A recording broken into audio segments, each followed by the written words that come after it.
यादव जो आरोपी था वो कंटिन्यू हमें गुमराह करता रहा और जिस तरीके का वो बात बताते रहा उसी क्रम में ही उस दिन की विवेचना आगे बढ़ी थी। और संदेह के साथ साथ जब पुख्ता उस दिन हमें सबूत मिल चुके कि बच्ची का चप्पल का वहाँ पर मिलना, बच्ची का अंतिम समय पर उस घर से ही गायब होना, और वो जो हमें बताता रहा कि मैं काम करने गया था, पेंटिंग करने गया था, लेकिन वो कहीं नहीं गया था, वो भी स्पष्ट हो गया। उसके घर वाले भी इस बात को प्रमाणित किए कि वो घर पर ही था, कुछ समय के लिए बाहर हुआ था। ये जो फिजिकल एविडेंस है, जो साक्ष्य हैं, वो सारे चीज़ों के बाद हमने 3 आरोपियों को डीएनए सैंपल के लिए भेजा हुआ था।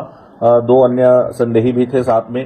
उन तीनों आरोपियों को डीएनए रिपोर्ट आ गई है। उसी के आधार पर अभी हम आपको जानकारी दे रहे हैं।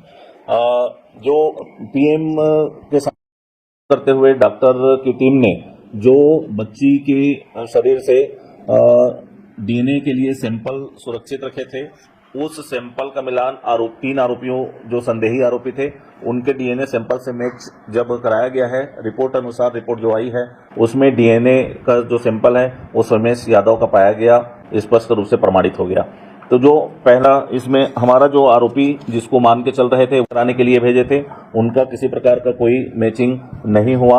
इस आधार पर और पूर्व के जो साक्ष्य के आधार पर, और उसके अलावा भी उन लोगों ने जो बातें कही थी कि हम यहाँ थे, जिस जगह पर वो बताए थे उस जगह पर वो पाए गए, लोगों से पूछताछ की गई, तस्दीक की गई, तो वो सही पाए गए थे।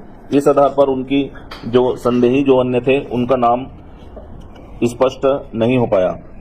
अब इस घटना होने के बाद और किसको किसको जानकारी थी जो वो बता रहा था आरोपी अपने बयान में, उसकी तस्दीकी कि घर वाले तो नहीं जान रहे थे और कौन कौन जान रहे थे इस घटना को, इसकी विवेचना अभी ओपन है। हमारी एसआईटी की टीम और मोहन नगर थाने की टीम उसमें अभी भी विवेचना करेगी, पूछताछ करेगी।